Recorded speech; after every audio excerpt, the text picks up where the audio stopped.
Guys, before you go on to this clip, please don't forget to press the subscribe button for more content like this. We post all our clips on this channel from the podcast. I know you're going to enjoy this quite a lot. Before we go on the rampage against understanding how Congress is blundering several elections in a row and is an ever-shrinking party, tell me one thing they do right. Tell me what is their biggest strength. To lose an election. No, you cannot say that though. Like, I'm sincere about this. See, the biggest strength of the Congress party is that there are certain states in this country where the Congress still has a very solid organization. So whenever the Congress has not made an election about Rahul, but made it about state leadership, it has won. Say for example, Karnataka recently. Say for example, last time Chhattisgarh. Right. Say for example, last time Madhya Pradesh. Say for example, last time Rajasthan. So the Congress still has an 11 crore vote in this country, which means that its cadre or those loyal Congress voters are still with it. So in a scenario where there is an anti-BJPism, if ever it happens, the natural beneficiary of that will be Congress. So leave the Lok Sabha side. At state level, the Congress continues to be strong. Okay. That is an essential thing. That's a structural strength. Structural strength. Politically speaking, as what is good about their politics? One thing that you think can still stand out about their politics that the BJP has not managed to capture. Let's just put it like that. Are you talking politics in terms of getting votes or just the political Politics narrative? as in like what their impact is to people, what they promise to people, what their position is in the political spectrum. So like, is there welfareism something that BJP hasn't captured? Like, मैं समझना चाह रहा हूँ लोगों के लिए what is one reason why they should consider even for a second that they should vote for Congress? Yeah, I'm genuinely telling you, I am not seeing any new voter shifting towards Congress right now. Me neither. Me neither. I agree. Not a new हाँ, voter. हाँ. So which means when I am not seeing that, I am not able to see a plank which Congress is drawing a newer voter or a non-Congress voter. Now if you say कि यार Congress ऐसा सही क्या कर रही welfareism, I could believe and tell you that yes, Congress is best at welfareism if I was doing this conversation between 14 and 19. But what I see is in all the schemes of the schemes even which the Congress launched and the BJP carried forward, the implementation in Modi's era is 99%. In Congress's era, it was less than 50%. So welfareism now, BJP, I have not seen anybody doing welfareism better than Modi. So that plank goes away. Okay. Now, what is the other plank on which people vote? The other plank on which people vote is if it is a state level based on your MLAs or based on your state chief ministers. So, Congress, wherever they have good chief ministerial candidates, they've been able to deliver. ठीक है. I'll tell you why I'm asking this question. ठीक है. Given that it is a settled matter कि BJP जीत रही है, मेरे को लगता है the best case scenario for us people, for me as an individual, for Ansh as an individual, probably for you as an individual, is if we also have a strong opposition. क्योंकि हमारे यहाँ opposition जो है ना ऐसा सुतरा सा हो गया है बिल्कुल कि कुछ रह ही नहीं गया है, right? It is Modi. Even the people who dislike him have to refer to him when they dislike him. It has almost become Modi as the politics, right? And you know, he's a great leader. I'm fond of him. I have no problem with him. But it is, I think, in the electoral's best interest कि एक opposition भी थोड़ी strong निकल के आए, है कि नहीं? देखो यार प्रकार, I'll tell you why. Where is I somehow say कि यार लोग कहते हैं opposition नहीं है. हाँ. मैं कहता हूँ कि 3 असेंबली इलेक्शंस के पहले इस देश में 13 सरकारें थी, 13 स्टेट्स, चाहे ऑपोजिशन की गवर्नमेंट है.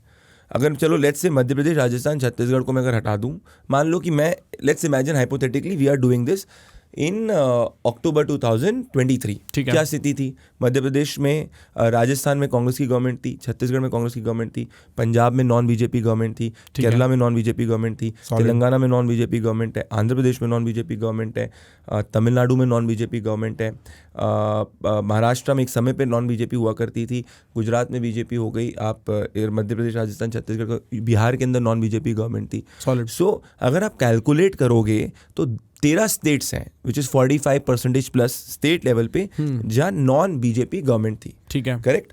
तो ऐसा नहीं कि ऑपोजिशन नहीं है, ऑपोजिशन तो है. करेक्ट. बिल्कुल. ये गलत नैरेटिव है कि ऑपोजिशन नहीं है, ऑपोजिशन है. नेशनल लेवल पे कोई एक ऐसा लीडर नहीं है नरेंद्र मोदी के अलावा जिसकी एक क्रेडिबिलिटी क्वोशेंट हाई है, जिसकी एबिलिटी है कि वो वोट गार्नर कर सकता है एक नेशनल स्टेज पे। ठीक है। और ये कोई ऐसा पहली बार नहीं हुआ है। When Jawaharlal Nehru used to be the prime minister, तब भी ऐसी स्थिति थी। तो मैं कहता हूं कि जब 400 सीट राजीव गांधी लेके आए, तब अगर ये नैरेटिव नहीं है कि ऑपोजिशन कहाँ थी, तो जब मोदी 300 सीट लेके आ रहे हैं, तब ये नैरेटिव कहना कि ऑपोजिशन नहीं है is wrong. There is no leader nationally who can get votes from 3 states. Bengal में नॉन बीजेपी रही है, फिर तो ऑपोजिशन है।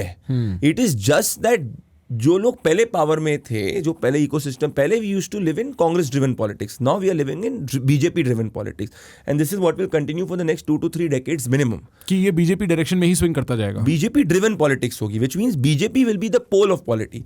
नेहरू जी के समय पे कांग्रेस पोल ऑफ पॉलिटी थी।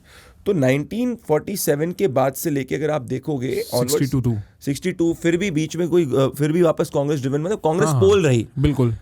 पहली बार 2014 ऐसा हुआ कि नॉन कांग्रेस पार्टी मेजॉरिटी में आई। सही बात। तो मैं ये कह रहा हूँ 14 के बाद आप मिनिमम 25 से 30 साल देखोगे कि बीजेपी के बगैर कोई सरकार नेशनल पे नहीं बना सकता। इसका ये मतलब नहीं कि ऑपोजिशन नहीं है। आप स्टेट लेवल पे देखोगे वर्ड एक्सचेंज होती हुई। दिल्ली में मान लो अब आप देख रहे हो कि 3 बार से केजरीवाल जीत रहे हैं। So Indian voter is very smart. Voters leaders को वोट करते हैं। तो जहां भी एक अच्छा लीडर होगा, वोटर उसी को वोट करेगा। नेशनल स्तर पे उनको पता है मोदी के अलावा कोई देश को नहीं चला सकता। प्राइम मिनिस्टर मोदी की 3 प्लैंक है। देश का मान सम्मान लोगों के हिसाब से आगे बढ़ा है, वेलफेयरिज्म इकोनॉमिकली बैकवर्ड के लिए और सोशली बैकवर्ड के लिए delivery 99% without any leakage and Sanatan revivalism है। ये 3 प्लैंक पे मोदी जी के आगे कोई नहीं है। तो इसलिए नेशनल स्तर पे उनका ग्राफ बढ़ता ही जा रहा है। स्टेट पे आप देखो, यूपी में योगी आदित्यनाथ है तो योगी आदित्यनाथ विनिंग। नवीन पटनायक कितने सालों से उड़ीसा के अंदर है, विनिंग। तो ऐसा नहीं कि नॉन नहीं है। बंगाल के अंदर कितनी बार से टीएमसी है, विनिंग। केरला के अंदर कितनी बार से सीपीएम कांग्रेस है, विनिंग। आंध्र प्रदेश में neither BJP neither Congress, winning.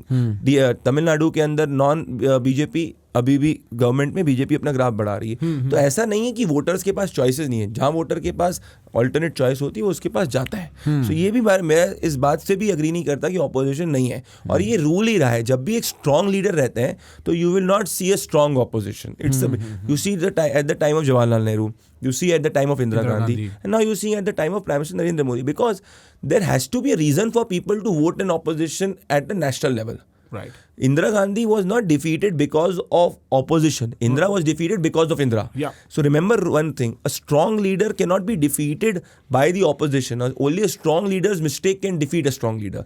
That's why I keep on saying only Modi can defeat Modi, nobody else. And as of right now, Modi has not done anything where anti-Modism is there. In fact, pro-Modism is only increasing. Why? Because his feet is on the ground and he has so many feedback loops from the ground that he evolves himself. And he's only an expanding leader. And this is where it is. So just opposition wala narrative is also not correct. On the ground, that is what is happening. Okay. So I admit. National स्तर पे you will not see a situation. I admit. Bro, अगर ये सुन के आपको मजा आया किसी भी एंड तक, अगर आप यहाँ तक देख रहे हो तो मजा आया ही, ठीक है? अपने आप से बात मत करो फालतू की। एक काम करो, सब्सक्राइब। Trust me.